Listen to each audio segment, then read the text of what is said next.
શ્રી વલ્લભા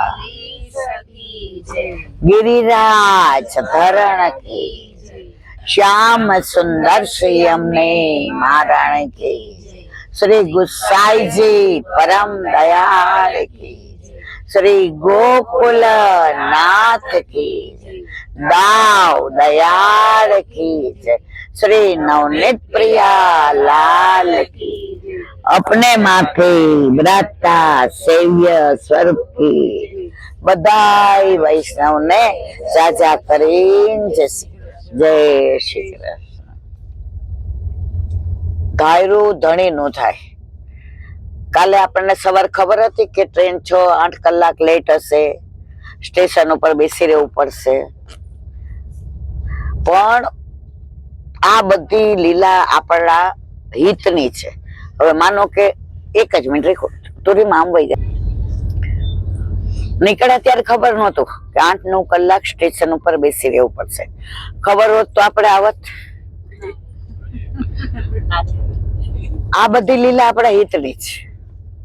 હવે માનો કે આગળ એક્સિડન્ટ થવાનો હોય, આટલા બધા વૈષ્ણવ મળવા કોને જાય છે? જગન્નાથ પ્રભુને. જો સતયુગ નો દેવતા કોણ? બદ્રીનાથ. ત્રેતાયુગ નો દેવતા કોણ? રંગનાથ. દ્વાપર યુગ નો દેવતા કોણ? દ્વારિકાધીશ. તો આપણો કળયુગ નો દેવતા કોણ? જે ઠાકોરજી નું સ્વરૂપ છે. હવે આપણે આટલા બધા જઈએ ને રસ્તામાં કોઈને ખરોચ આવે, પ્રભુને ગમે? તો આ 8 કલાક આપણી પરીક્ષા લીધી. કેટલા તપીએ છે? 4 જણા બીજી ગાડીમાં વયા ગયા. હવે પેલા આપણી પહોંચશે અને પછી એની પહોંચશે. મારે કેવા નાશ એ છે, હંમેશા પ્રભુ કરે મમ હિતનું, હું હરિનો, હરિ મમ રક્ષક, એ ભાવના જાય નહીં. હરિ કરશે મમ હિતનું, એ આશ્રય બદલાય નહીં. ગમે એટલી પરીક્ષા કરે પણ અમે તારા છીએ તો અમારો છે. કોઈએ સરસ લખ્યું હતું એક વાક્ય, મને ફેસબુકમાં મેં વાંચ્યું હતું. બુદ્ધે શાંતિ માટે થઈને મેલ છોડ્યા. બુદ્ધે શાંતિની શોધ માટે મેલ છોડી દીધો અને આપણે બધાએ મેલ માટે થઈને શાંતિ છોડી દીધી. અત્યારે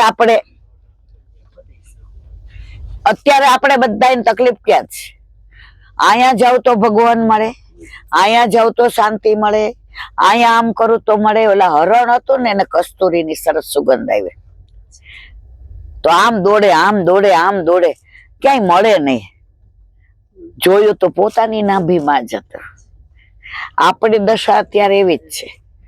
વલ્લભને ખબર હતી કળયુગમાં ચારે બાજુ પૈસાનું જ મહત્વ હશે.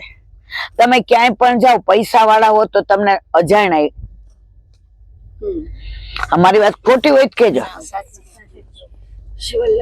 અને તમારી પાસે કશું જ નથી. સમજી ગયા? આ કળિયુગ નો પ્રભાવ છે. આ બધું ભાગવતમાં લખ્યું જ છે. કળિયુગ ક્યારે આગળ વધે? જયારે આવું બધું થાય ત્યારે. અમરેલી વાળા ગૌલોકવાસી નિત્ય લીલાસ પુરુષોત્તમલાલજી મહારાજ છે. દાદાજી, અમે દાદા, મારી બાના ગુરુદેવ. અમે નાના હતા, 7-8-9 વર્ષના, અને અમરેલી બિરાજે, અને મારું મોસાળદાળમાં. એટલે ત્યારે આવી બસ એક જ જાય, એ ઓલી ખખડધજ ખાટલા જેવી, હે ને? તો એક જ બસ જાય. એમાં પાછું અમારે કેડી સુધી હાલી જવાનું. કેડી એટલે 4-5 કિલોમીટર. પણ પવિત્ર બારસ હોય ને ત્યારે અમે રાજકોટ રહેતા ને, તો મારી બાની એક મહેચ્છા હતી કે મને આખું વર્ષ તમે પિયર નહીં જવા દેતા, હું ક્યાંય નહીં જાઉં. એક પવિત્ર બરસે મને મારા ગુરુદેવને, એટલે મારા મામા એમ કે બેન આવસ ને તો 2 દી અહીંયા રોકાય એમ આવજે.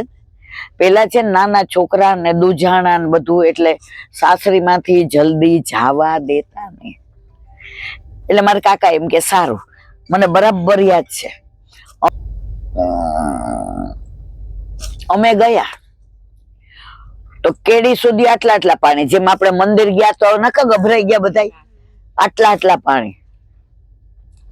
અમે ગયા ને એટલે 2-3 જણાએ મને કીધું, ઈલાંટી તમારે જ ન હોવાય, અમે બધા તમારી પાછળ આવ્યા, આવું કેમ હાલવું? મેં કીધું યમુનાજી લઈ જશે. તમે જો વેગ વધ્યો ને તો ખેંચાતા હતા આપણે બધા. એમાં 2-3 જણા તો મને કેવા મીંડા, પાછા જાઓ. મેં કીધું યમુનાજી ડૂબાડી દે તો ચંપારણમાં, અહીંયા ડૂબી નહીં તરી જશો. કોઈને કાંઈ થયું, કોઈ પડ્યું, કોઈના પગ દુખ્યા. એક બેન કે મારા પગ ઉપરથી આટલો મોટો સાપ સફેદ પસાર થઈ ગયો. તો 1 સેકન્ડ જ થાય ને પસાર થતા, એ 1 સેકન્ડ મને એમ થયું ગઈ, પણ ઈલાબેન મને સ્પર્શ નથી કર્યો, એ જળ ઉપર થઈને ગયો. યમુનાજી ધ્યાન રાખે છે કે નહીં? અને આપણે પહોંચી ગયા. હવે આટલા બધા પાણી એટલે મામા એ કહ્યું પાછી હાલ બેન, એમ જો પેલાના કેવા વૈષ્ણવ હતા. મારી બા નાની અને રૂપ નો અંબાર, બેન શું કરવું છે એમનો કીધું હાલ પાછી. મારી બાએ જવાબ આપ્યો, એ કે ભાઈ આ તારી ભાણકી આવી છે આટલા વર્ષે લગ્ન પછી, હું ઘણા વર્ષે, એને તકલીફ હોય ને અમરેલી લઈ જાવી હોય તો આ પાણીમાં તું લઈ જાય કે પાછો જાય? સાંભળું બધાય. મારા મામા કે હાલ. હવે આપણે તો નાના એટલે મને આમ કરીને 2 પગ આગળ અને પાછળ ખભા પર મામાએ બેસાડી લીધે, અને મામીએ મારી બાનો હાથ પકડ્યો. મારી બા કે ભાઈ મારે તો જવું જ છે. અને 5 મિનિટ આગળ હાલ્યા. ગુરુદેવનું સામર્થ્ય કેટલું, દાદાજીનું. પાણી આટલું થઈ ગયું. એટલે અમે કેડીએ ગયા ને ત્યાં આપણે પેલા પાણીના પરબ હતા, આવા બોટલ ને પ્લાસ્ટિક ને, આ કેમ બધાને કેન્સર ને કિડની ફેલ ને હાર્ટ એટેક બધું પ્લાસ્ટિકમાં, બોટલ એ પ્લાસ્ટિક ને, ઓલા કપ એ સ્ટીલના વાસણો. બેન વયા ગયા. અને કેડી આવ્યા તો ઓલો પરબ વાળો કે આ પલળીને આવ્યા, એ બાજુ વરસાદ છે કોરું. હવે બસ વહી ગઈ. હવે ચાલીને જાય તો 4 કલાક થાય. કેટલા?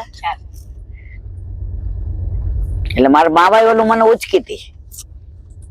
મારા મામાએ પૂછ્યું નહીં કે બેન શું કરવું છે? મારી બાઈ એકલી આગળ હાલવા માંડે. હવે એ હાલે એટલે આપણે તો બધા હાલવાના, માર તો હાલવાનો જ નહોતો, કારણ કે ભગવાને ઘણા વખતે હું આવી હતી એટલે બધા આમ રાખતા હતા. તમે માનશો ને, એ જમાનામાં પેલી એમ્બેસેડર ભોંપુ વાળી આવતી હતી. હા, હવે કોક શેઠિયાની નીકળી અને અમે ચાલીને જતા હતા. તો મારી બા ને કન્યાદાન આપ્યું ને ત્યારે એના કોઈ સગા ભેગા એ આવ્યા હતા. તો કન્યાદાન એમણે આપ્યું ને હાથ અડાડ્યો ને ત્યારે એ ભાઈએ હાથ અડાડ્યો. તો હજી મારે રોવાણ તો ઉભા થાય છે. તો આમ ઉભા રહી ગયા, એ બેની, એ બેની, એ બેની. એટલે મારી બા કેમ એમ ઓળખા નહીં. એટલે મારા મામાએ કીધું, એ કે રતુભાઈ છે બેન, તારું કન્યાદાન આપ્યું ને તો હાવ 13 વર્ષની હતી, અને પેલા તો આટલું ઘૂંઘટ તાણતા હતા ને, એટલે કે આ રતુભાઈ હાથ અડાડ્યો હતો. એટલે એની વહુ ને કે તમે હાલીને આવો બધાય, મારી બેન ને મારી ભાણી ને બેસી જશે કે. આ સાવ સાચી વાત, પેલાનો પ્રેમ જુઓ. એટલે મારી બાઈ કીધું ના ભાઈ હું તમારી ભાભીને ખોળામાં બેસી જઈશ. અને અમે એક ગાડીમાં 10 જણા. કેટલા? 4 કલાક થાય ચાલીને. અમે 20 મિનિટમાં અમરેલી પહોંચી ગયા. આ અમારા ગુરુદેવનું, દાદાજીનું સામર્થ્ય. અને ત્યાં ગયા તો ગુરુદેવને પવિત્ર ધારણ કરાવવાની, તો કેટલા બધા લોકો હતા. મારી બાઈએ હાથે બનાવેલું પવિત્ર. અમર ઠાકોરજીને હજી સુધી કોઈ દિવસ કોઈએ બહારના પવિત્ર નહીં, જેવું આવડે. મારી બા જેવું કઈ અમને આવડે નહીં, પણ અમને એટલું શીખવાડ્યું, હાથે બનાવેલું ધરાવવાનું. તો મારી બાએ તો એટલું સરસ અંદર આમ, ઓ બાપા, આપણે નાના એટલે આપણને બહુ રસ નહોતો. ગુરુદેવે ત્યાંથી બૂમ પાડી, સમજો આવી જા બટા, પત્તા રાજકોટ જવું છે ને. ઓ બાપા, અમે તો કઈ બોલ્યા જ નહોતા. હવે જે મારે વાત કરવી છે આ છે કે સારું દ્રવ્ય હોય તો સારામાં વપરાય. પેલાના બાળકોમાં એવું સામર્થ્ય હતું. એટલે મારા મામા એ કીધું કે આ બધા આવી જાય ને પછી અમે આવીએ. એટલે અમને ભાભીજીએ કહ્યું કે બપોરે લઈને જવાનું. એટલે અમે બેઠા બહાર, કૂવો હતો ત્યાં 5-7 વૈષ્ણવ બેઠા હતા. પેલા આપણે જેમ લૌકિક નહીં, એટલે બધા તરત જેના વાત કરવા માંડ્યા. એ કે આપણા ગુરુદેવ, ગામનું નામ મને યાદ નથી, એ લોકો વિનંતી કરી હતી કે આ પધારો તો બ્રહ્મ સંબંધ બધાને દેવાનો છે. તો ગુરુદેવ પધાર્યા. તો કે બ્રહ્મ સંબંધ તમારે શું કામ લેવું છે? એટલે આ બધા કીધું કે અમારે વૈષ્ણવ થવું હોય તો કે નામ લઈ લ્યો, કાંઈ બ્રહ્મ. ત્યારે યુવાનીઓ 4-5 હતા. એને કહ્યું જે અમારે ઠાકોરજી પુષ્ટ કરાવવા છે. જે કીધું આવી જાઓ. પેલા કુવા હતા અને બધાને સ્નાન કરાવ્યો.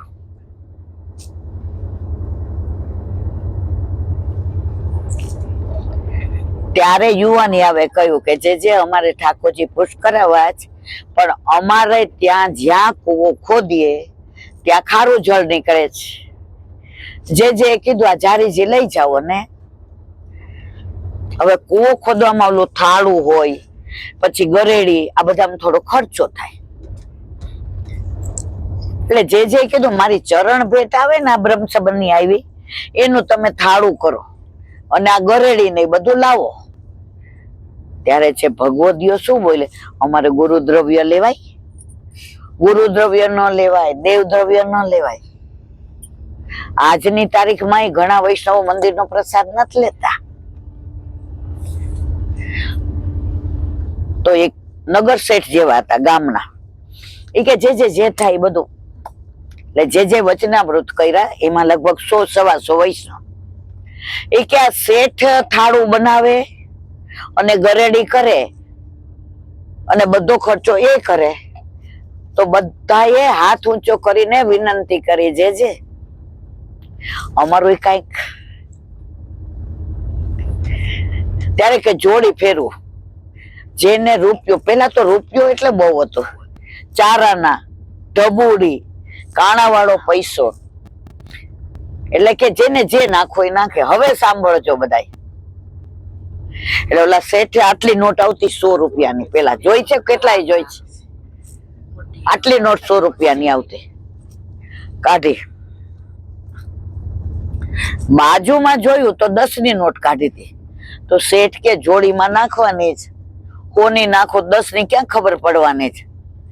એટલે ઓલી 100ની મૂકી દીધી. સમજા? એની બાજુમાં જોયું તો રૂપિયો હતો. શેઠે 10 મૂકીને રૂપિયો. પછી મનમાં એમ થયું કે કોક જોતું હશે એટલે રૂપિયો પકડી રાખ્યો. શેઠે હોશિયારી કરી, ઓલી જે 100ની નોટ હતી ને એની નીચે રૂપિયો રાખ્યો હતો. એટલે કોક જોઈ જાય તો શું દેખાય, અને નાખવાનું શું હતું?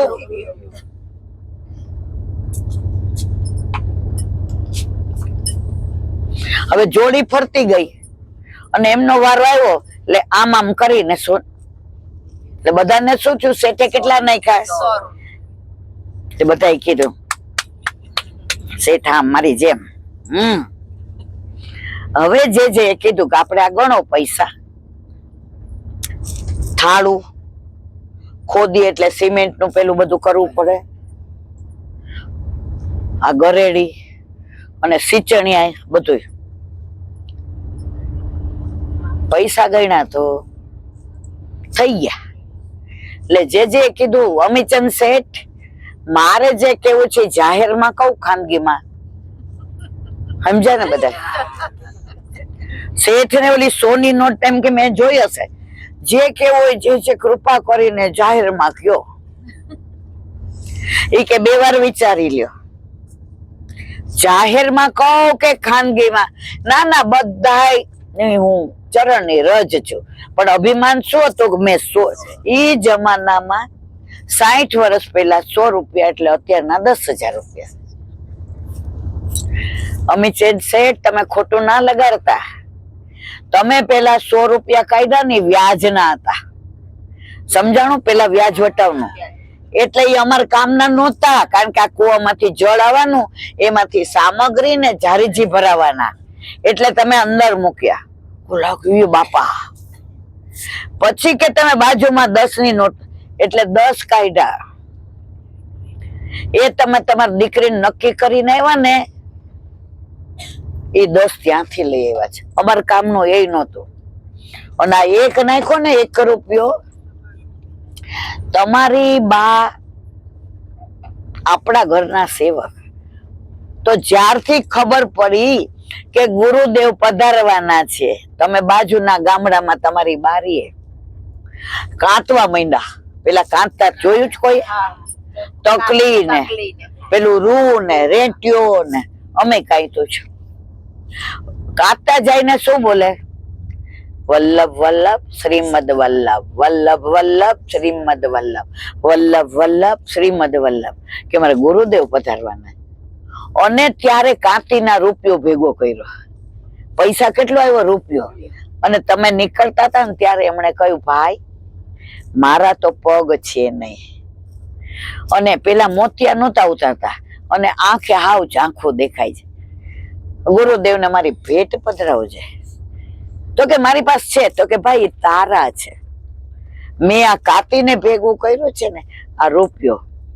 તો આ જેટલા પૈસા આવ્યા ને એમાં દેવી દ્રવ્ય એકલો રૂપિયો છે, એટલા થાળું બંધાશે ને આ બધું થશે. તો એ દેવી દ્રવ્ય હતું. એમણે કાંઈતું ત્યારે સતત મનમાં, ક્યારે બ્રહ્મ સંબંધ દીધું, ક્યારે સ્નાન કરાયું, અપરસ કરી, ચણિયા ચોળી કેવા પહેર્યા હતા, ગુરુદેવે હાથમાં તુલસી દીધા, ઠાકોરજીના ચરણારવિંદમાં પધાર્યા, ગળામાં તુલસીની કંઠી દીધી, પોતાનો ચિત્રજી હાથે ડ્રો કરેલા દીધા.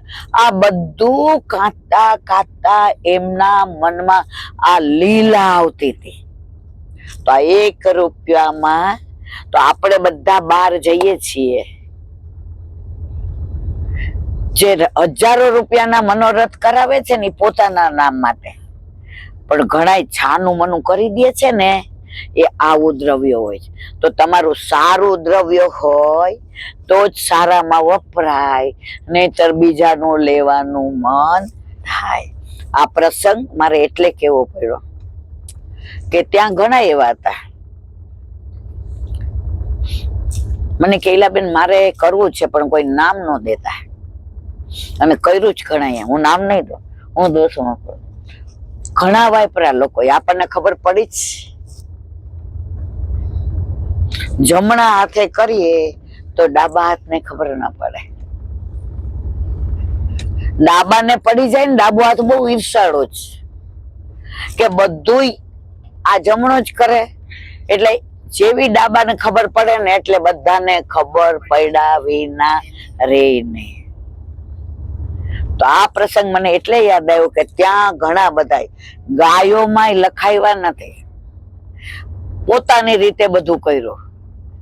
પછી જે બાર બધા બેસતા હતા ને એ બધાને એમણે કોઈને સાડી આપી, કોઈને, પણ ક્યારે આપે ખબર? જ્યારે મંદિર બંધ થઈ જાય, કોઈ ન હોય ત્યારે એ જાય. આ તો પકડાઈ ક્યાં ગયા કે અમે પેલા પાછળ સત્સંગ કરવા ગયા હતા, એટલે બધાય ગયા. મેં રીમાને કીધું કે મને ખાલી ચડે છે એટલે આપણે બેસીએ. અમે જોયું એટલે મને કે, મેં તો ના, તમે બધા એને ઓળખો છો પણ નામ દઉં તો હું દોષમાં પડું. તો મારા વાલા, હવે કળિયુગમાં છે ને બધાને પોતાનું નામ કરવું છે. જયારે ઠાકોરજીનું નામ આગળ આવશે ને ત્યારે તમારે તમારું નામ નહીં કરવું પડે, તમારું નામ ત્યાં ગોલોકમાં લેવાશે. હવે જઈએ છીએ જગન્નાથપુરી, તો એનું થોડું મહાત્મ્ય જાણી લઈએ. 2 દિવસ સુધી આપણે જગન્નાથ ચંપારણમાં વલ્લભની વાતો કરી. જો સત્સંગ આ બધો કરી જ ના શકાય. એટલી બધી લીલાઓ, એટલું બધું અદ્ભુત પેલું કે કરોડો જન્મો ઓછા પડે. પણ છતાંય થોડુંક